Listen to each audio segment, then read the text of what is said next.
하나님 말씀 보겠습니다. 하나님 말씀 데살로니가전서 5장에서 봅니다.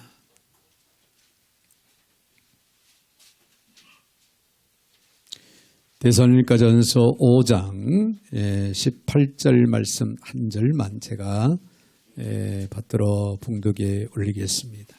범사에 감사하라. 이것이 그리스도 예수 안에서 너희를 향하신 하나님의 뜻이니라. 아멘. 아멘. 네, 18절 말씀을 받들어 봉독에 올렸습니다. 거룩하신 하나님 참으로 감사를 드립니다. 오늘 이 시간도 주의 은혜, 주의 사랑 가운데 저들을 불러주시고 또 말씀 앞에 세워주시니 감사를 드립니다.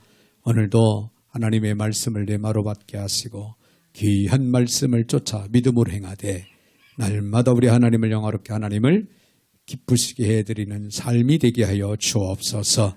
오늘도 부족한 종의 입술을 주관하시고 사용하시되 우리 하나님 홀로 영광을 받아 주옵소서. 예수님의 이름으로 기도하옵나이다. 아멘. 아멘. 할렐루야. 네. 우리는 살아가면서요, 이 감사라고 하는 말을 참 많이 사용합니다. 참 좋은 말이죠. 그렇죠? 이 단어는요, 우리의 삶을 풍요롭게 만들고 때로는 또 행복하게 만들어준다고 하는 사실을 여러분 믿으시기 바랍니다. 네, 그런 의미에서 옆에 분들하고 우리 한번 인사할 때 감사합니다. 행복하십시오. 그렇게 인사하겠습니다. 네, 할렐루야. 네, 감사에 대한 인색함을 가지면 안 돼요. 네, 마음껏 여러분들이 감사를 고백하시고 또 선포하시고 또 전하는 아름다운 삶이 주 안에서 이루어지기를 바랍니다. 일본의 유명한 그리스도인인 우찌무라 간조는요, 이런 말을 했다 합니다. 하나님이 만일 인간을 저주하신다면은 내 질병이나 실패나 배신이나 죽음으로 하지 않을 것이다. 그러면 무엇으로 저주할까? 하나님이 계신 것을 믿지 못하는 불신앙으로 저주할 것이다. 그리고 성경을 읽어도 깨닫지 못하고 들어도 깨닫지 못하도록 막힌 귀로 또한 감사의 마음이 전혀 생기지 않도록 그렇게 메마른 마음으로 저주하실 것이다. 그런 말을 했다고 합니다. 여러분, 감사가 사라진다고 한번 생각을 해봅시다. 우리의 생활, 우리의 마음 가운데서 내 감사의 생활, 감사라고 하는 이 단어가 사라진다. 그래서 원망과 불평의 소리로 우리의 삶은 이제 가득 찰 것이고 또 그로 인해서 쉽게 피곤해질 것이고 또 우리는 결국에는 지치고 마는 그런 결과가 오지 않을까 그렇게 생각을 합니다. 여러분, 감사하는 마음은요, 마치 생활의 이 바퀴를 부드럽게 돌려줄 수 있는 윤활유와도 같다. 그렇게 표현을 할 수가 있습니다.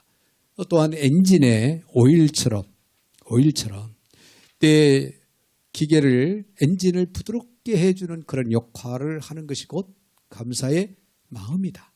만약에 우리 김은국 집사님 너무 잘 아시겠지만은 자동차에 정상적으로 때 오일을 갈아주지 못하면은 결국에는 그 엔진이 들어붙습니다. 붙어요. 그래서 이제는 제 역할을 하지 못하게 됐죠. 네, 자동차에 있어서의 오일이라고 하는 참 중요한 역할을 한다. 그렇게 생각을 할 수가 있죠. 따라서 감사는요, 우리의 매일의 삶 속에 표현되어져야 된다는 거예요. 기분이 좋고 상황이 좋을 때만 감사가 아니라 언제나 매일매일 우리의 생활 속에서 감사가 이루어져야 된다. 마치 오일과 같이 윤활유와 같이. 그래야 우리의 삶이, 그래야 우리 자신이 원활하게 돌아간다는 거예요. 네, 원활하게. 만약에 지금 우리의 마음에 감사의 마음이 있고 생활 속에서 감사하며 우리는 살아가고 있다면요, 우리의 삶이 원활하고 아름답게 지금 돌아가고 있다라고 하는 증거가 될 수가 있는 줄로 믿습니다. 자, 오늘 본문에서 바울은요, 범사에 감사하라 그랬죠? 범사에 감사하라. 이 감사야말로 하나님의 뜻이라고 그랬습니다. 우리를 향하신 하나님의 기뻐하시는 뜻이 된다라고 말씀하고 있습니다. 그러므로 범사에 감사한다. 네, 우리의 생활 속에서 매일매일 이루어져야 할 일이다. 그렇게 우리는 생각을 합니다. 자, 그러면 범사에 감사 생활을 하면은 과연 우리가 어떻게 해야 되는가를 오늘 이 시간 좀 더 구체적으로 생각하면서 은혜를 나누기를 원합니다. 먼저 생각할 수 있는 것은요, 어떤 처지에서든지 감사할 수 있어야 된다는 거예요. 범사에 감사라고 하는 것은 어떤 처지에서든지 감사하라. 네, 범사라고 하는 이 단어는 헬라어로 엠팔리라고 하는데 모든 상황, 모든 상황과 환경에서라고 하는 의미가 담겨져 있습니다. 공동 번역에는 어떤 처지에서든지 감사하십시오라고 그렇게 기록이 되고 있는 것을 우리가 찾아볼 수가 있습니다. 즉 범사에 감사하지 못할 환경도 포함해서 감사해야 한다. 그런 상황 속에서도 우리는 감사하는 생활이 즉 범사에 감사하는 것이다 라고 우리에게 가르쳐주고 있습니다. 여러분, 감사의 사람, 우리는 다니엘을 한번 생각을 보는데요. 다니엘서 6장 10절에 보니까 다니엘이 이 초소에 어인 찍힌 것을 알고도 자기 집에 돌아가서는 그 밤에 예루살렘을 향하여 열린 창에 전에 행하던 대로 하루 3번씩 무릎을 꿇고 기도하며 그 하나님께 감사하였더라. 할렐루야. 여러분, 그는 고난 속에서도 감사했다는 거예요. 목숨의 위협이 그를 찾아오고 그를 직면하게 만드는 그런 상황 속에서도 그는 감사했다는 겁니다. 다니엘의 위대성이 바로 여기에 있는 거예요.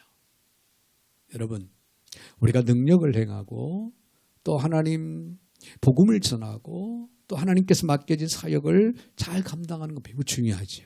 그렇죠?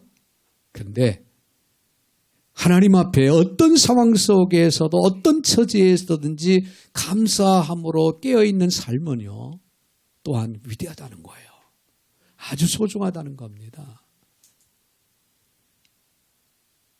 감사드리지 못할 상황에서도 그는 다니엘은 여전히 범사에 감사하고 있는 그런 삶을 살았다고 하는 것을 우리에게 잘 보여주고 있는 대목입니다. 여러분, 감사는 기적을 낳습니다. 믿으시면 아멘. 다니엘이 감사 기도는 정말 그가 사자굴 해서 하나님이 보내신 천사를 통해서 보호를 받지요. 보호를 받습니다. 기적을 체험하게 됩니다. 그래서 그 사자굴 속에서 기적같이 건강하게 나올 수 있는 놀라운 역사를 체험하게 되죠. 다니엘이 믿음의 감사가 하나님의 능력을 나타내는 감사의 환경으로 변화시켰다는 거예요. 변화시켰다는 거예요. 여러분, 우리가 감사할 때요, 하나님은 우리에게 감사할 환경으로 바꾸어 주시기도 하고, 할렐루야.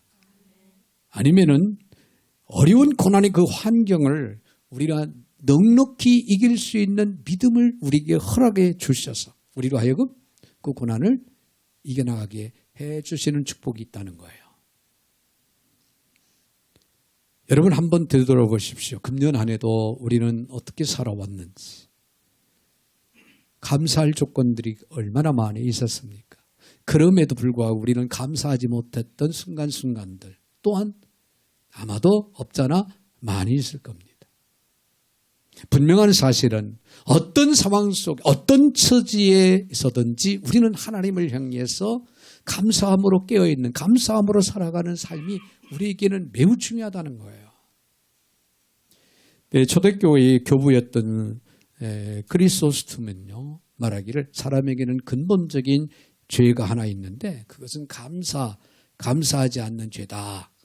그런 말을 하면서 지적을 했답니다. 여러분, 나는 가정에서, 교회에서, 내가 직장 사회에서 감사를 얼마나 하고 살았는지 여러분 신중하게 한번 생각해 볼 필요가 있습니다. 내가 감사하지 않는다고 해서 누가 나한테 아니면 즉각적으로 현실 속에서 나한테 어떤 손해가 오고 가는 것은 거의 그렇게 그다지 비중이 크지 않다 이렇게 생각이 될지 몰라도 하나님 앞에서 우리 그리스도인의 삶은요, 범사에 감사하라. 이것이 하나님이 우리를 향하신 뜻이라고 그랬으니까 우리는 범사에 감사해야 된다는 거죠. 그 범사에 감사하는 어떤 처지에서든지 우리는 감사함을 살아가야 된다는 거죠. 마땅히 감사해야 함에도 불구하고 감사하지 않는 것은 어떤 면에서는 영적인 무지에서 오는 결과다. 어떤 영적인 교만에서 온 그런 마음이 아닌가, 그렇게 지적을 해볼 수가 있습니다. 이런 경우에는 대부분 불신앙에서 오는 결과겠죠. 여러분, 감사하는 마음에 하나님이 거하신다는 거 믿으시기 바랍니다. 불평하는 마음에는 마귀가 들어와서 마귀가 자리를 잡는다는 사실도 기억을 하시길 바랍니다. 그래서 축복은 감사의 문으로 들어왔다가 불평의 문으로 나가버린다는 얘기가 있어요. 여러분, 그렇다면 우리는 축복이 우리의 마음 가운데, 우리의 생활 가운데 들어와서 자리를 잡아야 진정한 우리의 축복이 되겠죠? 불평은 금물입니다. 한 번 더 감사함으로 깨어있는 저와 여러분이 되시기를 바랍니다. 우리에게 어떤 처지에서든지 진정 감사함으로 하나님의 그 은혜와 축복이 나의 삶 가운데 언제나 넘쳐나기를 주의 이름으로 축원을 드립니다. 그런가 하면 평범한 일에도 감사할 수 있어야 돼요. 범사에 감사라고 하는 것은 평범한 일에도 감사하라.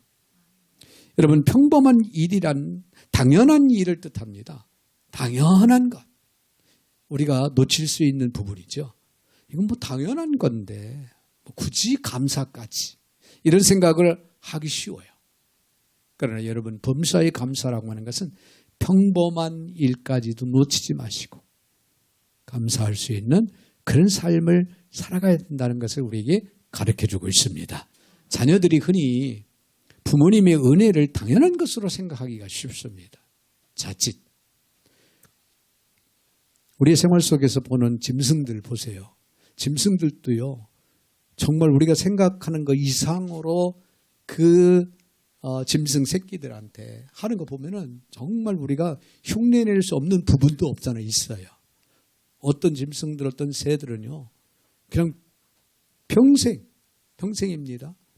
이제 새끼들을 위해서 살다가 죽는 물고기들도 보면은 자기 몸을 다 새끼들이 뜯어 먹도록 그렇게 만들고 죽는, 뭐 구체적으로 내 이야기를 여기서 길게 할 수가 없겠지만 그런 모습들을 보면은 깜짝 놀라죠.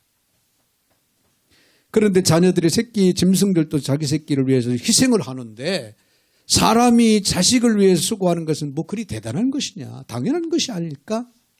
이렇게 생각하는 자녀들이 있다는 거죠. 여러분, 부모의 은혜를 당연한 것으로 여기기 때문에 그 부모의 은혜에 감사할 줄 모르는 불효자식들이 생기는 거예요. 학생들은 어떻습니까? 스승의 은혜를 당연한 것으로 생각을 해야 되겠죠. 우리가 성장하는 그 과정 속에서 어떤 세상의 지식을 우리에게 심어주는 그 막중한 역할을 하는데요. 그 평생 가지 않습니까? 세상에서 살아가는 동안은 세상 지식. 학교 다닐 때 스승으로부터 배운 인성 내지는 내 학교 교과에서 나오는 지식을 우리는 평생 가지고 살아가면서 사용을 합니다. 그런데 그런 생각들을 하는 경우가 있다는 거예요. 스승들이 무료로 가르치냐 이거죠. 다 월급 받고 가르친다는 거예요. 지금 국가에서 고등학교까지 의무교육을 이렇게 진행을 하지만 예전엔 뭡니까? 학생회비라고 합니까? 근데 이걸 꼭 내야 했잖아요. 그걸 통해서 선생님들이 월급을 받는다는 거죠. 월급 받고 가르쳐 주는 것이 감사할 일이냐, 당연한 일이 아니냐, 그거는 가르치는 거는. 이렇게 생각을 하는 제자들이 있을 수 있다는 거죠. 이처럼 우리들에게는 은혜를 당연한 것으로 생각하는 이런 안타까운 경우들이 있는데요. 그래서 부모님의 은혜를 알고 감사하는 자녀가 훌륭한 자녀요. 정말 사랑스러운 자녀인 겁니다. 스승의 은혜를 알고 감사할 줄 아는 제자가 정말 훌륭한 제자인 거예요. 그러므로 당연하다고 생각되어지는 일들 속에서 감사를 찾아내는 훈련이 우리에게는 매우 필요합니다. 네, 몇 달 전에 이제 우리 아동부 아이들에게 제 아내가 한 주간 살아오면서 감사했던 일들을 생각을 해뒀다가 소그룹에서 서로 같이 토론하자. 고백하고 논하자. 그런데 평소에 생각하지도 못했던 그런 이야기들이 거기서 쏟아져 나왔어요. 조금 강제성이 있지만은, 우리가 참 이런 훈련도 매우 필요하구나. 여러분, 한번 오늘 이 말씀을 듣고 오늘 여러분이 집에 돌아가서 한 주간 살아가면서 매일매일 감사 일기를 한번 써보세요. 오늘 감사했던 일이 뭘까? 오늘 특별한 감사의 일이 있을 거야. 그러고는 하루 지내온 일들을 찾아서 써보다 보면은 처음에는 한 가지, 두 가지, 많으면 세 가지. 그런데 매일매일 쓰다 보면요, 점점 감사한 일이 많아질 겁니다. 왜 그런 줄 아십니까? 평범한 일까지도 우리가 감사하는 마음을 갖게 된다는 거예요. 이것이 우리 그리스도 안에서 범사에 감사하는 삶이란 겁니다. 할렐루야. 평범한 일. 그래서 성경은 범사에 감사하라고 말씀하고 있는 거예요. 자, 우리에게는 범사에 감사할 근본적인 이유가 있지요. 하나님께서요, 오늘 저와 여러분을 부르셨어요. 택하셨습니다. 예전 가운데 택하시고 부르시고 우리를 하나님의 백성, 자녀 삼아 주셨습니다. 그리고 영원한 나라, 영원한 천국을 소망하면서 살아갈 수 있는 놀라운 축복을 우리에게 보장 가운데 허락을 하셨다는 거예요. 여러분, 이건 평생을 두고 감사해도 다 감사할 수 없는 그런 은혜를 우리를 이미 값없이 힘입고 살아간다고 하는 사실, 이것만 확신하면서 날마다 고백할 수 있는 삶을 산다면요, 여러분, 날마다 범사에 감사를 하지 않을 수 없고 우리는 하게 될 줄로 믿습니다. 뿐만 아니라 성삼위 하나님이 계신 것, 하나님이 우리를 향한 놀라운 일들을 오늘도 크고 작은 일 사건들 속에서 하나님이 일하시고 계신다는 사실, 여러분 믿으시기 바랍니다.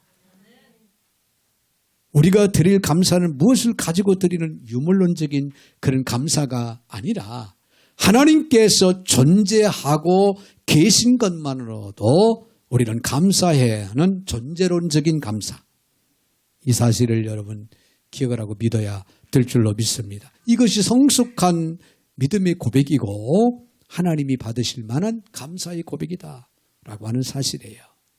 우리는 손으로 거두어 드린 것으로 감사의 예배를 흔히 드립니다. 이것은 어떻게 보면 유물론적인 감사다, 그렇게 이야기를 할 수밖에 없죠. 추수에 알레 동안 농사를 져서 또 열심히 땀 흘려 일해서 거둔 추수 때문에 이제 감사를 하고, 이익을 남겨서 감사하고, 또 승진해서 감사하고, 합격해서 감사하고, 또 직장에 취직해서 감사하고, 우리가 무엇을 확인하고서 감사하는 것, 그거는 유물론적인 감사다, 그렇게 생각을 할 수가 있겠죠. 그러나 성숙한 믿음을 가진 사람은요, 손에 잡히지 않는 것으로도 감사의 예배를 드릴 수 있어요. 이는 존재론적인 감사다, 그런 얘기예요. 무슨 얘기입니까? 무엇을 주어서 감사가 아니라 하나님이 계신다, 하나님이 살아계신다 하고 하는 그 존재론적인 감사라는 거예요. 여러분, 하나님이 살아계신 걸 믿으시면 아멘? 하나님이 계시기 때문에 내가 오늘 존재하는 거예요. 하나님이 나의 생명을 붙들고 계시고 나의 삶을 주관하고 계신 겁니다. 한 주간도 하나님이 우리를 섭리 가운데 주관하시고 인도 보호를 하셨기 때문에 오늘 이 자리에 앉은 거예요. 오늘 이 자리에 오기까지도 성령님이 우리를 인도하셨기 까닭에 우리를 이곳에 나오게 했고 우리가 나와 앉아 있는 거예요. 여러 가지 상황, 환경, 내 몸의 어떤 내 컨디션 상태, 이런 것들을 주관하고 앞세웠다면 우리는 아마 이 자리에 와 있지 못할 겁니다. 얼마나 바쁜 세상입니까? 그리고 얼마나 피곤한 세상입니까? 그리고 개인적으로 얼마나 해야 할 일이 얼마나 많습니까? 어떻게 보면은 우리가 예배당에 나와 앉아 있는 시간마저도 이거 소비하는 것 같은 느낌이 들 정도로 이 세상은 그렇게 돌아가고 있어요. 그런데 하나님이 우리 일상생활을 접게 만드십니다. 우리의 마음 가운데. 뒤로 하게 하고 우리는 주님을 향해서 믿음으로 달려올 수 있게 됩니다. 그리고 하나님 앞에 나와 우리가 영과 진리로 하나님께 예배하고 있습니다. 이게 나의 능력입니까? 내 뜻이라고 생각합니까? 내 안에 계신 성령님이 나를 붙드시고 세우시고 인도하신다는 거, 이 사실을 믿으시기 바랍니다. 그러기에 우리는 하나님께서 존재하신다고 하는 그 사실만으로도 우리는 감사가 나오고 감사를 드린다 그 말이에요. 할렐루야. 여러분 하나님이 계신다는 것 자체가 감사하고 주께서 우리와 함께 하신다는 것 자체만으로도 감사의 노래를 할 줄 아는 믿음이 참된 믿음이고 성숙한 믿음이고 오늘 저와 여러분이 가져야 할 믿음입니다. 더 나가서 우리가 한 가지 더 생각을 해본다면요. 주의 선한 섭리를 믿고 감사할 줄 알아야 됩니다. 선이라고 하는 개념은요. 단지 물질적인 축복을 누린다든지 아니면 육체적인 건강이나 어떤 성공을 얻게 되었다라고 하는 것을 의미하는 것이 아니라 선은 오직 하나님의 목적에 맞는 것을 의미합니다. 그러면 무엇이 선한 것일까요? 하나님의 관점에서 맞을 때 그게 바로 선이라는 거예요. 내 관점이 아니라 하나님의 관점에서 봐서 맞으면은 그게 선이다. 내가 지나가다가 어려운 사람을 도와줬어요. 아무런 조건 없이 도와줬습니다. 여러분, 내 관점에서 보지 마시고 하나님의 관점에서 우리가 한번 생각해 보세요. 하나님이 기뻐하실까요? 원하실까요? 네, 원하시고 기뻐하시는 일입니다. 그렇다면 그것은 선한 것이다. 나는 선한 일을 오늘 했다. 답이 그렇게 나오는 겁니다. 할렐루야. 하나님의 관점이 중요한 거예요. 그러므로 다윗이 말하기를 내 평생의 선하심과 인자하심 반드시 나를 따르리니 라고 노래한 것은 이제 자신의 목적을 고집하지 않고 하나님의 목적대로 자신을 빚어주세요 라고 고백하는 그런 찬양시예요. 하나님, 내 목적대로 내 어떤 감정대로 살지 않게 해주시고 하나님의 목적에 맞는 삶을 살 수 있도록 나를 붙드시고 세우시고 인도해 주옵소서. 할렐루야. 이런 기도가 우리의 생활 속에서 필요합니다. 매일매일. 이걸 놓치면은 매일매일 나는 내 목적대로 살아갈 것이고 내 계획대로 내 생각대로 내 방법대로 살아가게 됩니다. 그래서 그걸 놓치지 않기 위해서 우리는 성령님을 기도하는 자세. 여러분 우리는 요셉을 잘 기억합니다. 요셉은요. 위대한 믿음의 선진으로서 신앙의 귀감이 되고 있지요. 하지만 그에게도 말할 수 없는 삶의 시련은 있었습니다. 애굽의 총리가 되기까지 얼마나 그 많은 시련이 있었습니까? 형들로부터 미움을 샀지요. 버림을 받지요. 또 죽을 고비를 넘기지요. 애굽에 또 노예로 끌려가서 또 누명까지 쓰고 옥에 갇히기까지 합니다. 이런 아픔, 이런 시련의 과정이 그에게는 분명히 있었어요. 그런데 요셉은 그 힘겨운 처지를 만났을 때 도리어 하나님께 감사했다고 하는 기록이 있느냐? 성경에는 그런 기록은 없어요. 다윗하고는 좀 다르게. 네. 그렇다면은 요셉의 신앙에 대해서 우리가 지금도 조금 전에도 칭찬을 했는데, 근데 그 칭찬은 허무맹랑한 결과가 올 수가 있겠죠? 그런데 창세기 50장 20절에 보면요. 요셉은 하나님께서 그 모든 고통의 순간들을 선으로, 즉 하나님의 목적대로 바꾸실 것을 믿었다라고 기록하고 있습니다. 할렐루야. 할렐루야.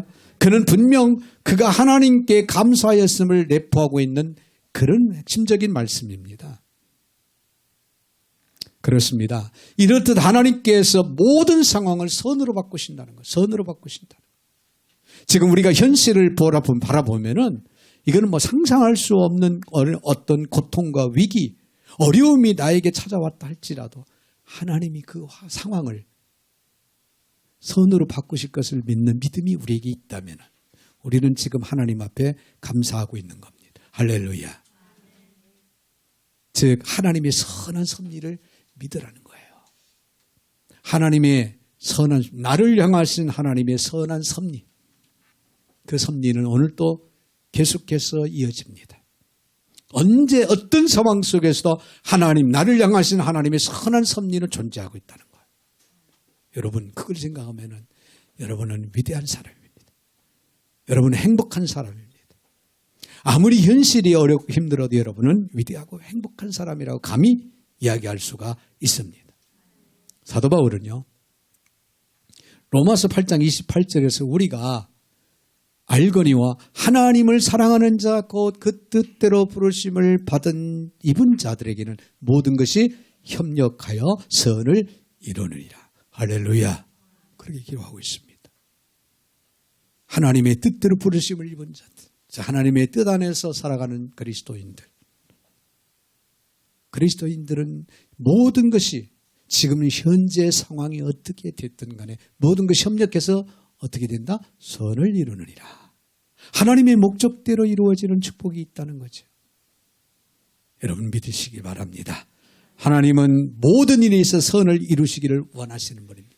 넉넉히 이길 힘을 주시는 분이시라는 사실을 여러분이 확신하고 믿으시기를 주의 이름으로 축원을 드립니다. 네, 존경받는 랍비, 유대인의 랍비 중 한 사람인 아키바라고 하는 사람이 있었는데요. 그 아키바라는 랍비가 먼 길을 떠나게 됩니다. 여행을 떠나게 되는데 여행을 떠나는데 뭘 가지고 갔냐면 등잔불 있죠. 등잔을 하나 가지고 가고 거기에 나귀와 개를 데리고 동행을 했습니다. 여행 중 날이 저물어서 한 마을에 들어가 잠잘 곳을 청했지만 모두가 다 거절하는 거예요. 짐승들이 주르르 딸려 있어서 그런지 하나같이 다 거절을 합니다. 당시에 랍비들이 나귀를 끌고 가는 것은 이제 힘들 때는 나귀를 타고 갑니다. 귀족들만이 당시에는 일종의 말과 같은 역할, 나귀를 타고 그리고 여행을 이제 해서 나귀는 반드시 있어야 되고 개는 왜 가져갔느냐? 개는 심심풀이죠. 심심하니까 동행하면서. 개는 말을 못해도 개를 향한 이 사람들이 말을 하잖아요. 네, 요즘에 보면은 애완경 기르시는 분들은 깜짝깜짝 놀랄 일들이 참 많이 있어요. 어떤 분들은 이게 아기 앞에 이렇게 뭡니까? 아기집이라고 뭐라고 하죠? 아기띠. 그 안에 이렇게 띠에 개를 담고 다니는 분들이 있어요. 깜짝 놀라요. 아기인 줄 알았는데 나중에 보니까 개예요. 유모차를 끌고 가서 아기가 있는가 보다 이렇게 쳐다보니까 아기는 아니고 개더라는 거죠. 그런데 더 재미있는 것은 이렇게 가다 보면은 이거는 뭐 나쁘게 얘기하는 게 아니라 제가 나름대로 놀래고 또 나름대로 좋은 면을 얘기하는 거예요. 엄마가 해줄게, 아빠가 해줄게 이러더라고요. 그래서 깜짝 놀란 거예요. 또 저는 엄마 아빠 역할도 하시는구나. 얼마나 먼 여행을 가는데 개가 동행자가 되겠습니까? 말도 하고 심심치 않죠. 언제나 감사만 하는 이 아키파는 모든 것을 이제 좋게 하시는 하나님이 더 유익하게 집집마다 다 거절했지만은 더 유익하게 해주실 것이라는 그런 생각, 오히려 그런 생각을 하면서 감사를 했다고 합니다. 자, 마을 어귀에서 헛간 한 채를 이제 발견을 합니다. 그래서 그 헛간에는 굳이 허락을 받지 않아도 되니까 그 헛간에 들어가 자리를 잡았어요. 자리를 잡고 거기에 등잔불에 등잔에 불을 붙였어요. 그래서 아직은 초저녁이라 좀 책을 봐야 되겠다고 책을 딱 보는데 바람이 휙 들어오는 거예요. 헛간이니까 문이 제대로 돼 있지 않으니까 바람이 들어와서 그 등잔불 초록불을 확 꺼버렸습니다. 그래서 이 김해 바람이 불을 껐으니 이 김에 그냥 잠을 자자고 잠을 청하는데요. 밤사이에 어떤 일이 있었냐면은 여우가 와서 개를 물어가 버렸어요. 그러더니 또 사자가 와가지고 나귀를 죽여버렸어요. 근데 아침이 되자 그는 남은 등잔만 가지고 이제 혼자 길을 떠날 수밖에 없는 상황이 돼버렸지요. 이웃마을에 도착했을 때 그곳에는 사람들이 없었습니다. 마을은 많이 큰데 넓은데 사람들이 없는 거예요. 그날 전날 밤 도둑대가 그 마을을 들어닥쳐서 내 집을 파괴하고 마을 사람들을 모두 몰살시켰다는 거예요. 만일 램프가 바람에 꺼지지 않았다면 그도 역시 도둑들이 지나가면서 그를 발견해서 그도 죽었을 것이다. 만일 개가 살아있다면 개가 찢어대서 사람이 있는 것을 인적이 있는 것을 발견하고 그도 죽었을 것이다. 만일 나귀가 역시 소란을 사자가 나귀를 죽이지 않았더라면 도둑들이 지나갈 때에 이 나귀가 소란을 피워서 결국에는 그가 발견돼서 그도 죽었을 것이다. 결국에는 그는 갖고 있던 모든 것을 잃어버렸지만은 살아남을 수 있었다라고 하는 이야기예요. 하나님은 죽음의 위험 속에서 아키바를 살리기 위해서 그를 지키기 위해서 등불도 꺼지게 하시는 하나님, 개도 나귀도 죽게 하셨던 하나님이시라는 거예요. 여러분, 여행길에 불이 있어야 되고 개도 필요하고 나귀도 필요하지요. 그런데 하루아침에 그들이 다 없어졌다고 생각해 보세요. 혼자 이제 등잔만 들고 여행길에 그 머나먼 여행길을 걸어갈 생각이 막막한 상황. 우리 생활 속에서 뜻하지 않게 어떤 갑작스러운 위기 상황이 들어닥쳐서 막막한 상황이 우리에게 이루어질 때가 없잖아 있겠지요. 그러나 그 막막한 생활로 나의 인생은 끝나는 것이 아닙니다. 하나님은 우리의 삶을 더 유익되게, 더 좋게, 더 하나님의 축복 가운데 세우시기 위한 하나의 과정으로, 협력해서 선을 이루는 과정으로 우리에게 그런 어떤 어려움과 위기, 그 상황이 나에게 올 수도 있다는 그 말이에요. 어떤 상황 속에서는 그래서 우리는 선하신 하나님의 선한 섭리를 믿어야 된다는 거예요. 하나님 나를 향하신 선한 섭리가 계신 것을 믿으시기 바랍니다. 어떤 상황 속에서도. 이 사실을 믿는다면 우리는 범사에 감사할 수 있는 겁니다. 여러분, 저와 여러분을 향한 주님의 선하신 섭리, 범사에 인정하시기 바랍니다. 그분은 실로 모든 것을 협력해 선을 이루시고 우리에게 넉넉히 이길 힘을 주시는 분이십니다. 신학자 호쿠마 바이는 말하기를 그의 마음에 하나님의 뜻에 아멘 하는 자는 역시 할렐루야 할 수 있을 것이다. 그런 말을 했다고 합니다. 사랑하는 성도 여러분, 확실히 감사하는 사람에게는요, 감사할 일이 더 많이 생깁니다. 그리고 감사하는 마음은 더 큰 감사를 불러온다는 사실도 우리는 기억할 수가 있습니다. 감사하는 곳에는 또 기적이 일어난다는 것. 여러분 잊지 마시기 바랍니다. 반면에 불평하는 사람들에게는 불평의 조건이 늘어날 수밖에 없어요. 그 불평의 결과는 참혹한 거예요. 나에게 도움이 전혀 되지 않습니다. 나에게 이익이 전혀 되지 않습니다.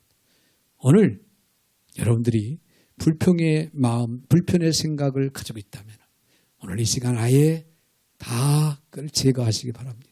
그것만으로도 여러분은 엄청난 하나님의 내 섭리 가운데 다가가는 겁니다.